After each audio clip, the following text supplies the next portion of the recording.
आज की इस प्रेस वार्ता में आप सभी पत्रकार साथियों का स्वागत, अभिनंदन। आज हम एक पत्रकार वार्ता करने जा रहे हैं हिमाचल प्रदेश किसान कांग्रेस की ओर से, और ये पत्रकार वार्ता जो है हमारे राष्ट्रीय संयुक्त जो हमारे संयोजक है कंवर रविंदर जी, साथ में Prakash Sharma ji senior vice president, और हमारे महासचिव जी महेंद्र चंदेल जी। आज इस प्रेस वार्ता का हम सभी इसलिए कर रहे हैं कि किसान कांग्रेस को काफी समय से हम लोगों ने जीरो से उठाया और आज पूरे हिमाचल प्रदेश में पंचायत लेवल तक जो है हम लोगों ने इसको संगठित किया। और आज जो है हमारे नए अध्यक्ष जो है वो बने हैं रवि शर्मा जी। तो पिछली जो कार्यकारिणी थी वो मैं संगठन महासचिव होने के नाते इस कार्यकारिणी को भंग कर रहा हूं, और आगे की जो कार्यकारिणी है वो जो अध्यक्ष बने हैं वो उनके द्वारा जो है बनाई जाएगी। तो आज मैं भी अपने पद से जो है इस्तीफा दे रहा हूं संगठन महामंत्री हिमाचल प्रदेश किसान कांग्रेस पार्टी की तरफ से।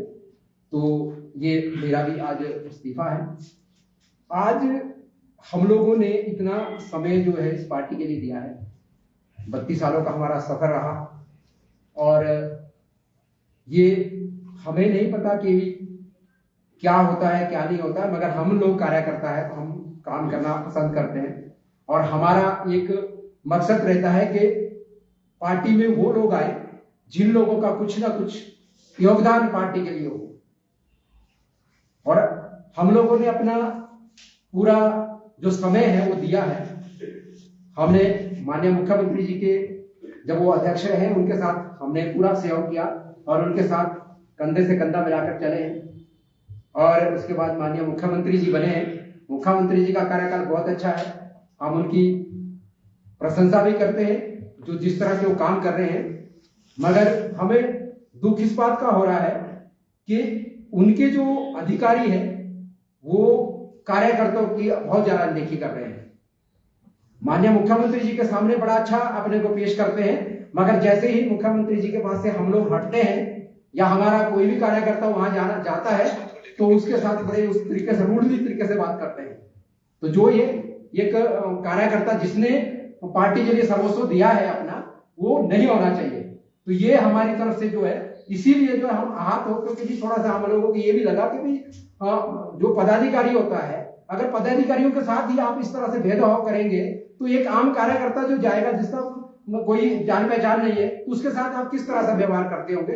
तो ये हम लोग जो है इसलिए ये भी हम आवाज उठा रहे हैं। और माननीय मुख्यमंत्री जी से मिलना बहुत मुश्किल है। हम जानते हैं कि उनका काम जो है वो एक बहुत ही अच्छे तरीके से काम कर रहे हैं, मगर जिन लोगों को जिम्मेदारी दी गई है वो लोग अपनी जिम्मेदारी नहीं समझ पा रहे हैं। तो हमारा ये भी हम चाहते हैं कि माननीय मुख्यमंत्री जी इसमें भी संज्ञान लें कि भाई क्यों काम नहीं होते हैं, क्यों मेरे जो कार्यकर्ता है वो परेशान होकर जाते हैं। तो ये हम लोग जो है ये भी बात कर रहे हैं। और इसी विषय में हमने मंत्रियों से भी बात की, तो मंत्री भी यही बोलते हैं कि हमारे अधिकार नहीं सुन रहे। तो हम आज हमें लग रहा है ना पता कि वाकई सही बात है, जब मंत्रियों की नहीं सुन रहे, हम तो कार्यकर्ता है तो हमारी कौन सुनेगा।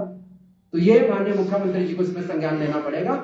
और मैं अपने क्योंकि हमने अपना जीवन का जो बहुमूल्य समय है वो इस पार्टी के लिए दिया हुआ है। इसी के साथ मैं अपना वाणी को विराम देता हूं और कंवर रविंदर जी जो है आगे की वार्ता करेंगे। बहुत धन्यवाद पूर्ण भाई। आज राजीव भवन शिमला में आप सभी प्रेस बंधुओं का बहुत बहुत स्वागत। मैं पूर्ण भाई की बातों से इत्तेफाक रखता हूं। आप सभी प्रेस बंधुओं ने रह रहकर जब भी हमने आपको बुलाया, आपने आकर के हमारे बीच में आकर के किसानों बागवानों की आवाज को बुलंद किया, इसके लिए मैं आप सभी लोगों का बहुत आभारी हूं। और फिर से एक बार सभी प्रेस बंधुओं का बहुत बहुत धन्यवाद। मैं जानता हूं कि आज एक प्रेस वार्ता में आपको बहुत लंबा समय देना पड़ा, इस वजह से आप लेट हो गए। मैं आपका ज्यादा लंबा समय नहीं लूंगा, परंतु आज जिस प्रकार के विषय हैं उनको हम छोड़ेंगे भी नहीं। Will touch base all of them. सबसे सर्वप्रथम मेरे साथ में बैठे हुए हिमाचल प्रदेश किसान कांग्रेस के महासचिव संगठन पूरन चंद जी, मैं आपको इस पूरे कार्यकाल के लिए जो आपने पिछले लगभग 4.5 साल किसान कांग्रेस की कार्यकारिणी में कार्य किया, उसके लिए मैं आपको धन्यवाद देता हूं। आपने बहुत मेहनत की, बड़ी जिम्मेदारी से कार्य किया। मेरे साथ में बैठे हुए प्रकाश शर्मा जी, जो कि सीनियर वाइस प्रेसिडेंट रहे हमारी हिमाचल प्रदेश किसान कांग्रेस की कार्यकारिणी में। आपका भी बहुत बहुत धन्यवाद आपकी पूरी सेवाएं देने के लिए। और मेरे बगल में बैठे हैं नरेंद्र चंदेल जी, जो महासचिव के पद पर रहे। हमारे साथ जहां जहां पर भी किसान कांग्रेस की या कांग्रेस की किसी भी प्रकार की कोई भी मीटिंग, कोई भी अधिवेशन, किसी भी प्रकार की बागवानों की, किसानों की आवाज उठाने की बात हुई, तो हम सब मिलकर के चले। कहां कहां गए, कहां कहां कैसे कैसे क्या क्या किया, वो अपने आप में एक सफर है। परंतु आज हम उसमें नहीं जाएंगे। आज का जो दिन है, ये मैं समझता हूं, मैं डेडिकेट करना चाहता हूं, मैं उन लोगों को देना चाहता हूं जिन्होंने पिछले 4-4.5 साल में किसान कांग्रेस की कार्यकारिणी में रहकर या ना रहकर किसान कांग्रेस का साथ दिया। और उसमें सर्वप्रथम मैं नाम लेना चाहूंगा हमारे आउटगोइंग प्रेसिडेंट श्री सोहन वर्मा जी का। सोहन वर्मा जी का इस कार्यकारिणी को बनाने में अमूल्य योगदान रहा है। उनकी लीडरशिप, उनका नेतृत्व हमारे लिए हमेशा ही प्रेरणा का स्रोत रहा है। उनके साथ चलकर हमने किसानों और बागवानों की आवाज को बुलंद किया, और हम आज भी और आगे भी उनसे प्रेरणा लेते रहेंगे। उन्होंने हमें बहुत फ्री हैंड दिया। उन्होंने हमें कभी भी इस प्रकार से नहीं समझा कि हम सिर्फ एक राजनीतिक दल या एक पार्टी या एक संगठन के तौर पे जुड़े हैं, बल्कि वो एक हमारे परिवार के मुखिया के रूप में रहे। सोहन वर्मा जी, आपके जो 4.5 साल का कार्यकाल रहा, उसके लिए मैं आपको बधाई देता हूं सर। साथ ही मैं बधाई देना चाहता हूं सर्वप्रथम उस व्यक्ति को जिसके आग्रह पर मैं किसान कांग्रेस में आया था। मैं डीसीसी शिमला अर्बन में general secretary with special powers था, और मैं बहुत लंबे समय तक डीसीसी शिमला में रहा।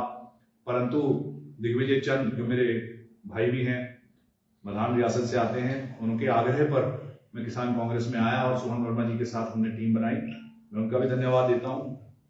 साथ ही साथ जो प्रशासन के महासचिव रहे BS चौहान जी, बहुत वरिष्ठ नेता इंटेक के भी रहे, उनका भी धन्यवाद।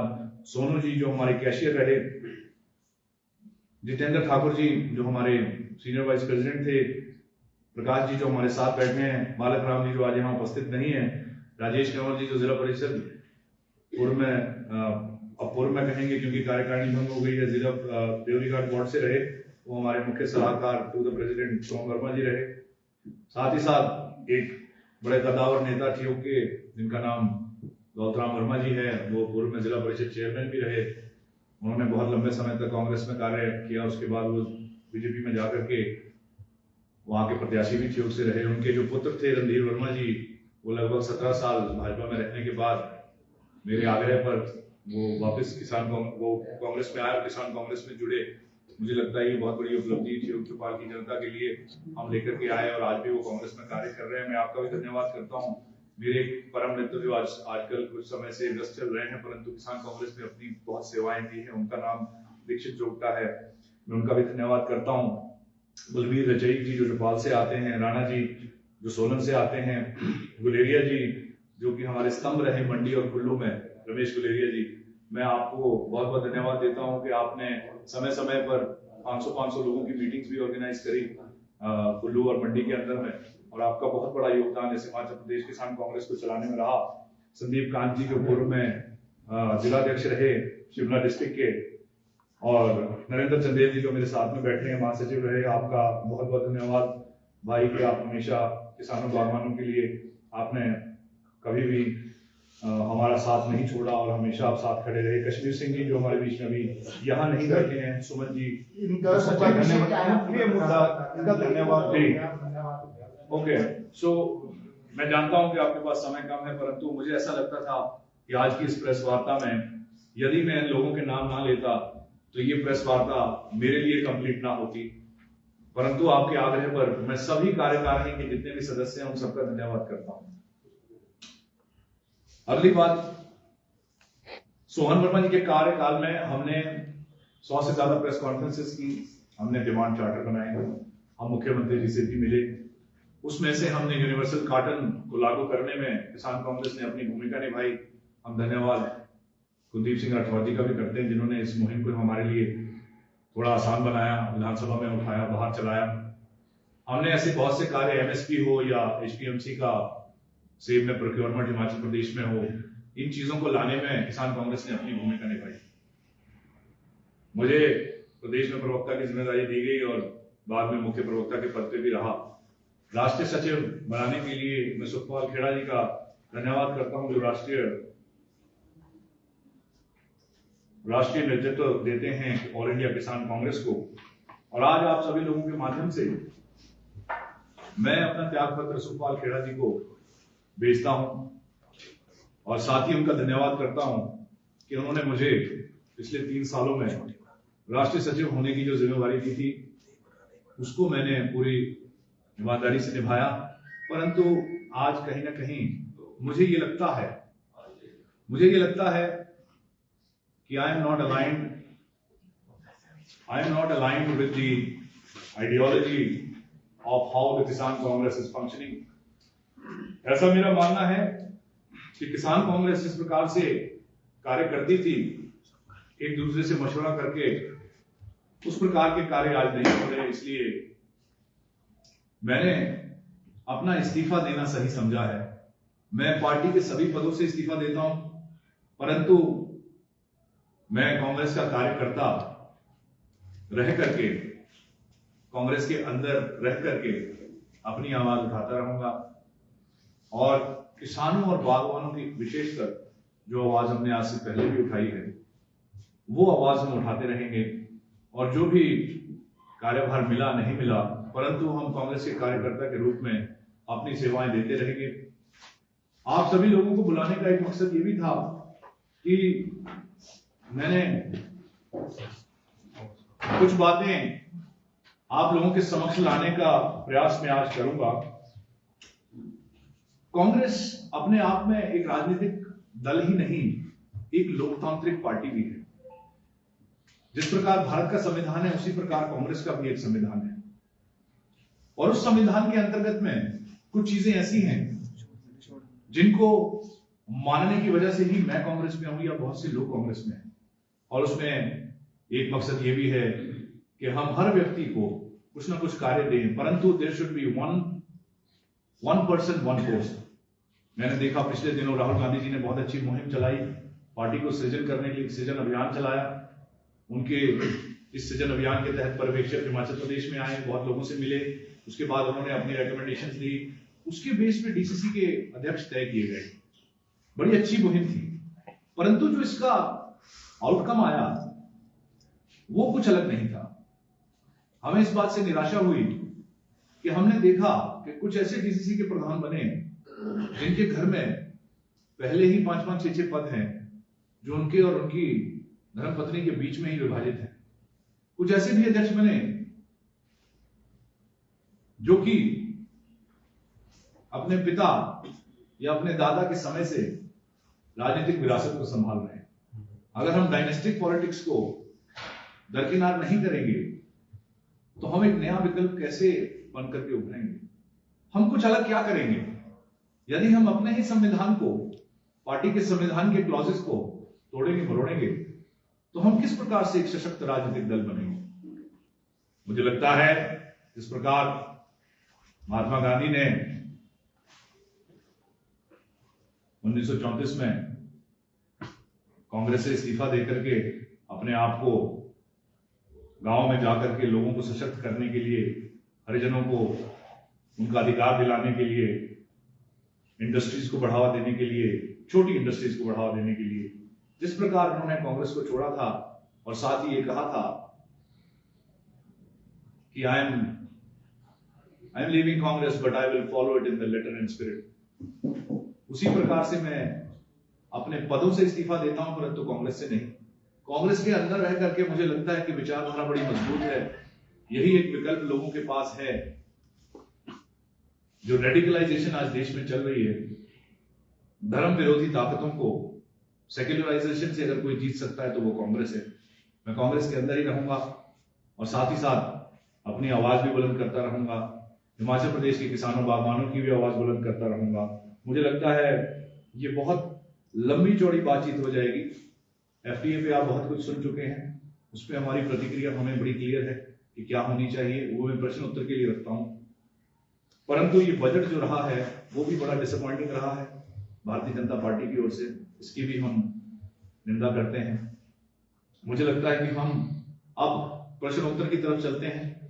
आज के मुद्दे हमने कवर कर लिए हैं, यदि आपके कोई प्रश्न है तो आप बता सकते हैं। कमल जी, अगर कार्यकारिणी की पदों से सभी पदों से इस्तीफा दे दिया है, आप आपके साथ में बैठे हैं, सभी लोगों ने इस्तीफा दे दिया और इसी के साथ अटैच है कि क्या वजह रही कि जो इस्तीफा देना पड़ा? क्या सरकार आपकी बात नहीं सुन रही है? मुख्य वजह क्या है? यहाँ पे अधिकारियों पर भी सवाल उठाए गए। इससे पहले यहाँ पे मंत्रियों ने भी अधिकारियों पे सवाल उठाए, तो क्या कहना है कि यहाँ पे जो मुखिया है उनका कंट्रोल नहीं है, क्योंकि बार बार यहाँ पर अधिकारियों पे सवाल उठ रहे हैं? देखिए, पहले प्रश्न से शुरू करते हैं। आपने कहा कि इस्तीफा आपने और पूरन चंद जी ने दिया, क्या ये सभी ने दिया? तो वो मैं नरेंद्र जी पे छोड़ता हूँ। नरेंद्र जी और प्रकाश जी के आप भी इस्तीफा देते हैं, वो आपका अपना पर्सनल चॉइस है, आपका पर्सनल ओपिनियन है, आप इस बारे में बोल सकते हैं। देखिए, ऐसा है, मैं Prakash Sharma, senior vice president किसान कांग्रेस। मैं अभी अपने जिस भी पद पर था सभी पदों से अपने इस्तीफे देते हैं। आगामी जो हमारी नई कार्यकारिणी बढ़ेगी, अगर उसमें हमारे को दोबारा सेवा करने का मौका देंगे तो हम उसके लिए बिल्कुल तैयार बैठे हैं, क्योंकि हम एक किसान बागवान खुद भी है। मैं तो बल्कि किसानों के मुद्दे मंडियों में जा करके परमाणु वहाँ क्या नाम अपने क्या बोलते चंडीगढ़ वगैरह हर मंडी में उठाए। जो ये एक तो ये किसानों के साथ धोखाधड़ी करते हैं। आड़ती लोग क्या करते हैं, बेचते कुछ है, उनको प्राइस कुछ और देते हैं। तो एक मुद्दा भी उठाया था। दूसरा क्या किया कि वहाँ खुली बोली होनी चाहिए, किसानों का जो सेब जो भी फसल जाती है खुली बोली हो, ताकि उसको अपने माल का पता लगे मेरी माल की वैल्यू मेरे को मिली है कि नहीं मिली है। ये भी मैंने मुद्दा उठाया था मंत्री जी के पास, मंत्री जी के पास कि हमने वही चीटिंग जो हो रही है किसानों के साथ ही नहीं होनी चाहिए। वो जो उनका प्राइस है खुली बोली हो, ये हाथ के नीचे करते हैं ना रुमाल के नीचे, वो बिल्कुल बंद होनी चाहिए। इस्तीफा देंगे कोई सुना नरेंद्र जी, आप कुछ बोलेंगे? जब कार्यकारिणी भंग हो गई है, हमारे जो प्रदेश के मुख्य से परेशान वर्मा उनको पहले सफल कार्यकाल के लिए हम उनको भी बधाई देते हैं और रवि शर्मा जी उनको भी शुभकामनाएं। तो अब बहुत धन्यवाद। धन्यवाद नरेंद्र भाई। आपका जो सवाल था कि आप जो पद से इस्तीफा दे रहे हैं, क्या ये हमारे जो संज्ञान में आया है पूरन चंद जी के, काफी लोग जो है इस्तीफा दे रहे हैं, कार्यकारिणी अब भंग किया तो कोई कार्यकर्ता जो भी है वो पद पे नहीं रहेगा। दूसरी बात ये कि आपने क्यों इस्तीफा दिया, जो आपने कहा, मुझे लगता है कि किसी भी पद की गरिमा उस पद पे बैठा हुआ व्यक्ति तय करता है। यदि उसे लगता है कि वो संगठन में अपना योगदान दे पा रहा है तो वो उस पद पे रहता है। जब उसे लगता है कि उसका योगदान जो है वो क्षीण हो गया है, कम हो गया है, तो उस समय मुझे लगता है we need to go back and redo everything. हमें दोबारा से कुछ ना कुछ अपने अंदर आकलन करना होगा। संगठन को मजबूत करने के लिए उस पद पे बैठा रहना तब सही नहीं है। आपको मैं एक उदाहरण दे दूं कि हमारी कांग्रेस के अंदर में ये प्रथा रही है कि नैतिकता के आधार पर, उन्मूलन के आधार पर हम इस्तीफा देते हैं, और वो लाल बहादुर शास्त्री ने भी वो प्रक्रिया निभाई है।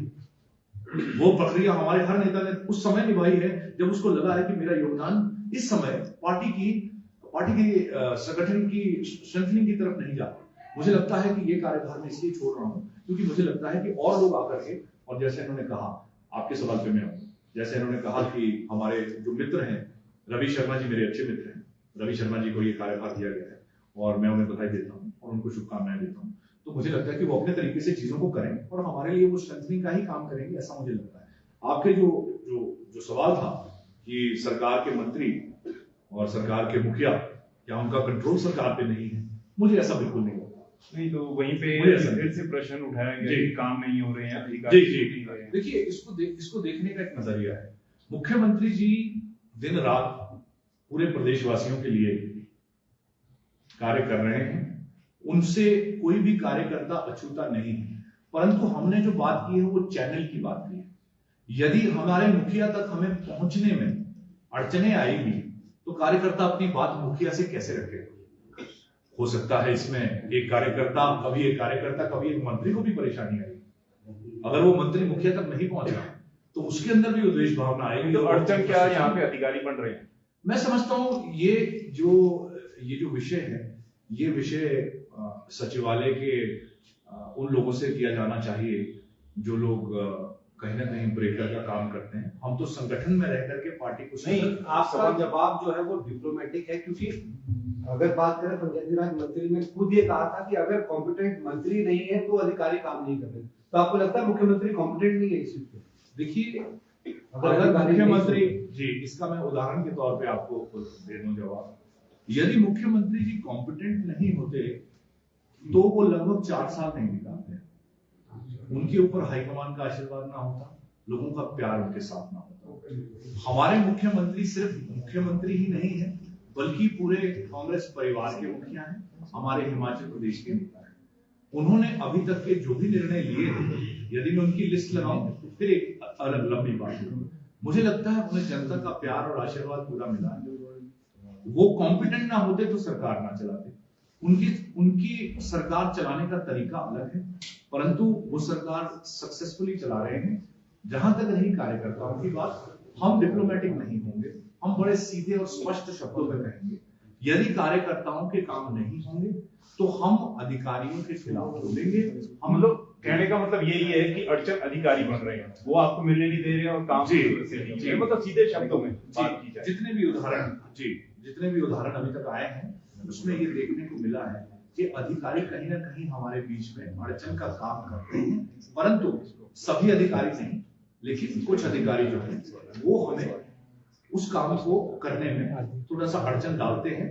और इसका भी समाधान मुझे लगता है हमारे मुखिया बखूबी निकालेंगे, क्योंकि वो पहले NSCI अध्यक्ष रहे, फिर यूथ कांग्रेस प्रदेश अध्यक्ष रहे और 2 बार कांग्रेस के भी PCC के अध्यक्ष रहे, तो उनको संगठन का ही और सरकार चलाने का भी तरीका मालूम है। और हमारे पास कांग्रेस में ऐसे व्यक्ति रहे हैं जिनके पास में एक्सपीरियंस की कमी नहीं है, अनुभव की कमी नहीं है, और इस मुद्दे को भी मुझे लगता है बहुत जल्दी एड्रेस किया जाएगा। पर हाँ, आज ये मुद्दा गरमाया है, क्योंकि मुझे लगता है कार्यकर्ताओं का एक माध्यम है, कार्यकर्ता एक माध्यम है उन लोगों के लिए अपनी आवाज पहुंचाने का, जो जनता गांव में या शहर में जो आम आदमी है वो कार्यकर्ता के पास ही आएगा, क्योंकि कार्यकर्ता ही वोट मांगने जाता है किसी के लिए। MLA बनने के बाद ही मंत्री और मुख्यमंत्री बनते हैं। तो आपका सवाल बहुत अच्छा था, परंतु मुझे लगता है इस चीज को धीरे धीरे मुख्यमंत्री जी संज्ञान में लेते हुए इसके ऊपर कुछ कार्यशैली बना करके इसको धीरे धीरे ठीक किया जाएगा, परंतु आज का ये मुद्दा है। रविंद्र जी, आपने DCC प्रेसिडेंट की नियुक्ति पर भी सवाल उठाए हैं कि घरों में ही पद पहले से मिले हुए हैं। आपने कहा कि एक पद पे एक ही व्यक्ति रहना चाहिए, इसको लेकर भी आपने सवाल उठाया। तो वो व्यक्ति कौन है जिनके ऊपर आप सवाल उठा रहे हैं? क्या मौका और कोई मिलना चाहिए था, क्या मौका नहीं मिल पाया? मुझे लगता है कि ये जो मैंने सबसे पहले कहा कि राहुल जी ने जो प्रक्रिया सृजन अभियान की शुरू की थी, वो प्रक्रिया अपने आप में काबिल तारीफ थी। वो प्रक्रिया अगर उसी प्रकार से पूरी की जाती जिस प्रकार वो प्रक्रिया चली थी, तो मुझे लगता है संगठन और मजबूत होता। मैंने फिर प्रक्रिया पे सवाल नहीं उठाए, मैंने प्रक्रिया के आउटकम पे सवाल उठाए। जो आउटकम निकल के आया, यदि किसी नेता के आग्रह पर आप किसी की नियुक्ति कर रहे हैं तो सृजन अभियान को करने की क्या आवश्यकता थी? वो तो ऐसे भी हो सकता था, उसके लिए इतना बड़ा अभियान क्यों किया? अच्छा, यदि आपने कांग्रेस के कॉन्स्टिट्यूशन को ध्यान में रखते हुए सृजन अभियान चलाया था, तो फिर कांग्रेस के कॉन्स्टिट्यूशन के अंदर जो चीजें लिखी है, 1 पर्सन 1 पोस्ट, उस चीज का आप ख्याल रखते तो ज्यादा अच्छा होता। परंतु यदि आपसे मिस्टेक हुई है तो आप अभी भी उसे दुरुस्त कर सकते हैं। फिर जो मैंने अंतिम बात जो कही थी कि हाँ, लोगों के पास में एक ही परिवार में हस्बैंड वाइफ के पास कई सारी पोस्ट हैं, कई सारे पद हैं, तो ये पदों को इकट्ठे करने की होड़ तो है नहीं, जनता की सेवा का नाम राजनीति। तो यदि ऐसा हुआ है तो मुझे लगता है PCC प्रेसिडेंट संज्ञान लें। कौन है वो व्यक्ति, ये काम मैं मीडिया पे छोड़ता हूं, क्योंकि इतने ज्यादा जिले हमारे हैं नहीं। लगभग 13 ही प्रेसिडेंट यहाँ से बनते हैं, शिमला ग्रामीण की नियुक्ति हुई नहीं है, तो 12 का ही आपके लिए होमवर्क है। ये होमवर्क आप कर ले तो अच्छा रहेगा। अगर बात करें जिस तरह से FTA की बात की गई और डिफेंड किया गया अपनी पार्टी को, तो क्या लगता है आपको, और MS उसकी भी बात आपने की है। और स्टार्टअप के लिए जो है वो हमेशा ये कहते रहे हैं कि स्वरोजगार जो है वो भारत में अपनाना चाहिए। तो इन तमाम बातों को लेकर किस तरह बड़े इंपॉर्टेंट मुद्दे हैं। मुझे लगता है आप 1 घंटा जयराम जी के साथ अभी बिता के आए हैं, कुछ सवाल वहां भी करने चाहिए थे आपको। वैसे चलिए मैं बात, सबसे पहले एफटीए का मुद्दा है। एफटीए के मुद्दे पे मैंने विशेष तौर पर कुलदीप सिंह राठौर जी का धन्यवाद किया है। उन्होंने इस मुहिम को उठाकर राज्यपाल तक वो गए। अगर आप सब लोग रिपोर्टर, जो मैं समझता हूं कि चौथा पिलर डेमोक्रेसी का है, आप लोग बहुत ज्ञानी हैं सभी लोगों में, और आप इस बात को भली भांति जानते हैं कि जब फ्री ट्रेड एग्रीमेंट होता है तो कुछ लिया जाता है, कुछ दिया जाता है। भारत के अंदर आज क्या हो रहा है कि सेब को दिया जा रहा है, मतलब कम किया जा रहा है, और कुछ वहां से और लिया जा रहा है। कहने का अर्थ यह है कि जो सेब की आर्थिकी हमारी है हिमाचल प्रदेश की 5000 करोड़ की, 91% जनता जिसपे है, उसको बेचा जा रहा है। न्यूजीलैंड का सेब यहां अगर सस्ते दामों पे मिलेगा, अगर यूरोप का सेब यहां पे सस्ते दामों पे मिलेगा, जैसे आज चेतन बरागटा जी जो इंपोर्ट एक्सपोर्ट की बड़ी अच्छी क्लास लगाते हैं, आज मैंने उनकी क्लास सुनी, वो इंपोर्ट एक्सपोर्ट की क्लास लगाते हैं, पर उनकी जो शब्द थे वो उनके दिमाग का साथ नहीं दे रहे थे, वो लड़खड़ा रहे थे, क्योंकि वो खुद कहीं ना कहीं एक बागवान है। उनको मालूम था ये जो मैं बोल रहा हूँ कि ठीक नहीं है। उन्होंने कहा मैं दिल्ली गया, कॉमर्स मिनिस्ट्री से मैंने बात की, कॉमर्स मिनिस्ट्री ने ऐसा कहा, मैं इसलिए आपको ऐसा कह रहा हूँ। वो कॉमर्स मिनिस्ट्री के स्पोक्समैन नहीं है, वो कोटखाई के नहीं, हिमाचल प्रदेश के भाजपा के प्रवक्ता है, लेकिन साथ ही साथ वो हमारी जनता के नुमाइंदे हैं। उनको कॉमर्स मिनिस्ट्री की बात हमारे बीच में नहीं करनी थी, उनको ये बताना था कि क्या सही है क्या गलत। वो अंदर से जानते हैं कि ये गलत है, परंतु वो फिर भी इसे सही कह रहे हैं। वो कह रहे हैं ईरान से सबसे ज्यादा सेब आता है। अगर ईरान से सबसे ज्यादा सेब आता है तो कल दिन क्या होगा एफटीए के बाद? न्यूजीलैंड और यूरोप से सबसे ज्यादा सेब आएगा, और जब न्यूजीलैंड और यूरोप से सेब आएगा, ईरान का सेब तो रुकेगा नहीं, परंतु कम दरों पे जो बिकेगा वो बिकेगा हिमाचल प्रदेश, जम्मू कश्मीर और उत्तराखंड का सेब। आप भी यही हैं, हम भी यही हैं। इसका नेगेटिव इंपैक्ट बहुत जल्दी परकोलेट होगा और हम सबको देखने को मिलेगा। क्या उस समय नरेंद्र मोदी जी की तारीफ को करेंगे? क्या उस समय वो अपनी एफटीए हमारे साथ में धोखा है किसानों बागवानों के साथ? और साथ ही साथ रही आपने बजट की बात की, एसएमई सेक्टर को आप 10,000 रुपए करोड़ दे रहे हो, और आप जीडीपी की बात करते हो जो जी, तो ये 10,000 करोड़ रुपए में आप कितने लोगों को नए स्टार्टअप्स दे पाओगे? कितने एसएमईज को मजबूत कर पाओगे? भारत देश जहां की जनसंख्या 150 करोड़ के आसपास है, वहां से यदि आप 1000 एसएमईज एक साल में उगाते हो तो आप अच्छा इकोनॉमी के साथ नहीं करते। 50,000 करोड़ रुपए देते। आपने किसानों के लिए कोई प्रावधान जो है वो इस बजट में नहीं किया। क्यों नहीं किया? आप ही की सरकार थी अटल बिहारी वाजपेयी की 2001 में, जब उन्होंने कहा था कि हम एग्रीकल्चर को प्राइम मूविंग फोर्स के रूप में हम अपने बजट में डालते हैं।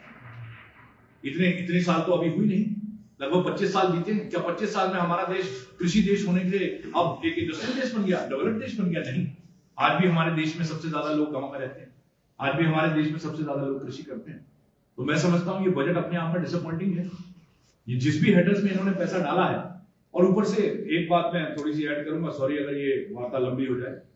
मैं देखता हूं आजकल एक लड़ाई चलती है, वो ये लड़ाई चलती है, हिमाचल गवर्नमेंट ये कहती है कि हमें पैसे नहीं मिले, जबकि कॉन्स्टिट्यूशन के अंदर में आर्टिकल 280 में साफ साफ प्रावधान है कि फाइनेंस कमीशन का गठन 5 साल में होना चाहिए, और उस फाइनेंस कमीशन के अंतर्गत 43% के जो फंड्स हैं वो स्टेट्स को डाइवर्स करे जाने चाहिए। फिर वो क्यों 43% फंड्स नहीं मिलते? और जब सेंट्रल गवर्नमेंट फंड देती है तो वो कहती है हमने एहसान किया स्टेट पे। क्या ये एहसान है?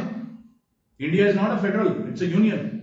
It's a union that has made this country. और अगर यूनियन के अंदर में हम लोगों ने सबमिट करके कुछ सब्जेक्ट सेंटर को दिए थे, तो इसका अर्थ ये नहीं है कि वो आज पैसे देगी और हमसे बोलेगी कि हमने एहसान किया आपको पैसा देकर। जो भी पैसा स्टेट में आया है वो सेंट्रल स्कीम्स के अंतर्गत आया है। मैं कल एक बयान सुन रहा था, फिर माफ कीजिएगा थोड़ा सा लंबा हो, कल मैं एक बयान सुन रहा था, उस बयान में ये कहा गया कि हम डिफेंड करते हैं गवर्नमेंट को, गवर्नमेंट ने 1900 करोड़ भी दिए, 1600 करोड़ दिए, 1400 करोड़ इस स्कीम में दिए, आईपीएच में इतने दिए। आपको मैं जानकारी दे दूं, मैं अपने बारे में आपको बता दूं कि 2 बार हमने भारतीय प्रशासनिक सेवाओं के मुख्य परीक्षा उत्तीर्ण करी है। मैं वो व्यक्ति हूं जिसने 13 साल लगातार पढ़ाई करके सिविल सर्विसेज में हमने एचएस की भी मेंस परीक्षाएं लिखी। हम आगे नहीं जा पाए, पर्सनल तक वो बातें और थी, लेकिन हमने सिविल सर्विसेज की भी की। हमने इतनी पढ़ाई कर रखी, हमें मालूम है कि कौन सा हेडर कैसे चलता है। आप ये जो बातें कर रहे हैं स्कीम्स में आपने पैसे डाले, आईपीएच में डाले, इसमें डाले, आपने जल अमृत मिशन के तहत डाले, किसी और तहत डाले, ये सारी सेंटर स्कीम्स हैं। ये स्कीम्स स्टेट गवर्नमेंट ने डेवलप नहीं करी है, ये पॉलिसी स्टेट गवर्नमेंट की नहीं है। और सेंट्रल गवर्नमेंट की पॉलिसीज में साफ लिखा होता है कि इतना % सेंटर देगा, इतना % स्टेट देगा, लेकिन वो स्कीम कौन बनाता है? सेंटर। अगर स्कीम सेंटर की है तो वो तो सभी 28 राज्यों के लिए बराबर है, और उसके बाद वो थोपी जाती है राज्यों को। यदि आप 2000 करोड़ सेंटर देता है तो उसका 10% हमें भी देना पड़ता है। मान लिया स्कीम तो वो स्टेट में आती है, लेकिन 200 करोड़ का खर्च उसका सरकार का, प्रदेश सरकार का भी रहता है। कहने का अर्थ ये है, मुझे लगता है ये लड़ाई जो है सेंटर और स्टेट की, ये लड़ाई बहुत ही फ्रिवलस है। डेवलपमेंट के लिए ये लड़ाई नहीं होनी चाहिए। हम लोगों का हक है, स्टेट का ये हक है कि स्टेट को पैसा दिया जाए, जिससे कि स्टेट के अंदर जो सब्जेक्ट्स हैं वो भी कार्य कर पाए, और इससे सरकार का कोई लेन देना नहीं होना चाहिए कि वो कांग्रेस की या बीजेपी की। धन्यवाद, माफ कीजिएगा मैंने थोड़ा